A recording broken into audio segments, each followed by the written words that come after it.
Imagine waking up and being as good at something as Pierce Brown is to writing. Welcome back.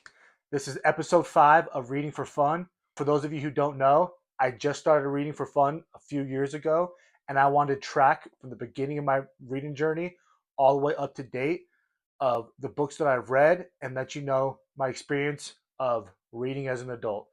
And this is book 5 for me. I started off with Patrick and the King Killers Chronicles, which is one of the reasons why I was so excited to read Morningstar, because this is the first trilogy that I could actually complete because all the books were written. Sorry, Patrick. Anyways, this is going to be spoilers at this point. If you're reading Morningstar, you've likely already read Red Rising, Golden Sun. So if you don't want spoilers, just know the book's incredible. Go read the book. When you're done reading it, come back. Awesome. All right, so we're going to go through spoilers. I just finished reading this a few minutes ago, so I want to just come in here, give immediate first take reactions to the book. So bear with me and let's have some fun. I'm going to start off at the beginning of the book with the torture scene. That was some of the most intense writing I've ever read, but at the same time, it wasn't too intense to where it was hard to read. I think it was perfectly written. It was just like, hey, the fact that this is going on for 9 months, everything's happening right above him, the threats that were put in place, everything, the way he's battling with himself internally, thought it was perfectly written. As I watch reviews on these books, I'm a big fan of BookTube. It's one of the reasons why I started this channel. One thing that I don't hear enough people talking about in terms of what I'm so impressed of with this series is how much I love the side characters in a book that is first person POV. We're only reading this book in Daryl's eyes. And you guys let me know in the comment section because you likely have way more experience than I do. But are you usually this into side characters in a first POV book? Because I can't believe how much I love the side characters in this book. A perfect example would be the scene with Severo. I'm sure everybody loves Severo. He's the best. But in particular, when he hangs himself and does a backflip off and shows everybody that he's going to forgive Cassius, when you start off this series, he would be the last person you would think would forgive anybody. And when I was reading that, I felt like Severo was my friend, and I was so proud of the growth that he was making as a person. Obviously, the Ragnar scene, I'm sure I'm not the only person. Air got a little dusty during that part, right? The way that Pierce Brown will get you to fall in love with characters just to take them away from you. I hate it and I love it at the same time, right? Because every time I'm reading a character, I'm almost wanting to enjoy it so much because I don't know how much more I'm going to read about them, right? And I think that's pretty cool to be able to do that. Even little things like Sephi being there when Ragnar dies, and she's still able to help the Sons of Ares in every way that they need her to help her. But at the same time, you're not ever going to be into Sephi as much as you are into Ragnar because she doesn't have the same journey that Ragnar did. And I think that's exactly how Pierce Brown wants it, right? We're not ever going to love Sephi the same because Ragnar's been there from the beginning, and we're able to see these very vulnerable conversations as he's having with Darrow, letting kids braid his hair, everything like that. So I don't know, just loved everything with Ragnar.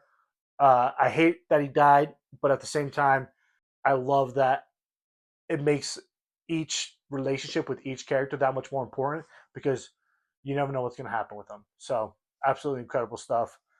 Last side character, obviously the end, going from hating Cassius back to loving him. Talk about a whirlwind.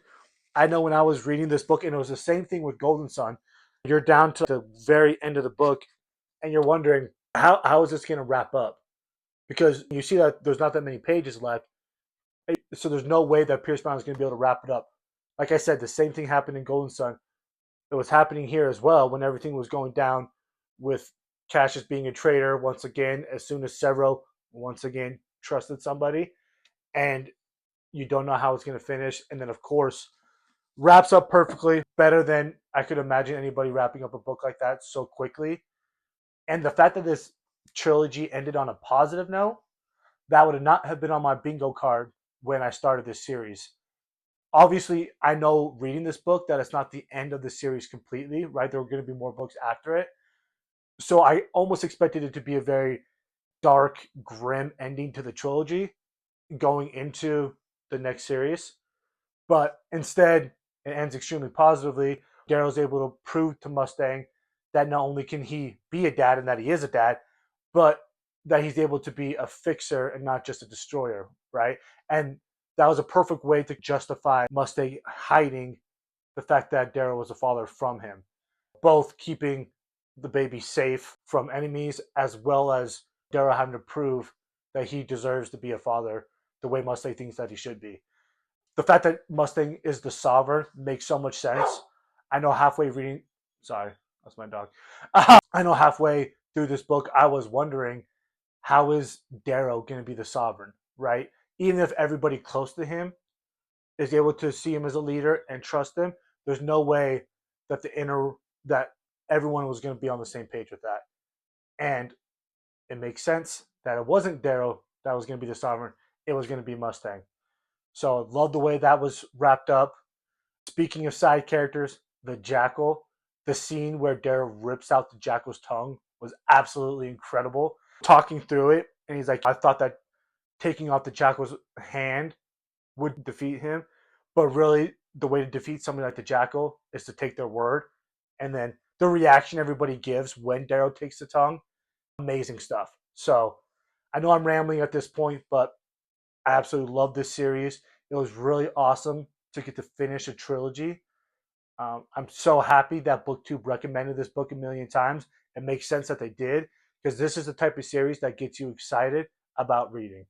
So, as someone that's started reading for fun just a few years ago, a series like this is what keeps the momentum of reading for fun because the whole time you're having an absolute blast. I've already want to recommend it to everybody that I know, and that's how you have a good series. So, just like everybody else, I would rank the books Golden Sun, Morning Star, Red Rising. The fact that Red Rising is number 3 is all you need to know about this series. Amazing stuff. So that's that. Thank you. If you're still here and you've read this series, let me know your thoughts in the comment section. And more importantly, now that you guys know that I love this series, what do you think I would also enjoy? I'm wanting to read more and more, do reviews here, fill up this bookshelf. So please let me know.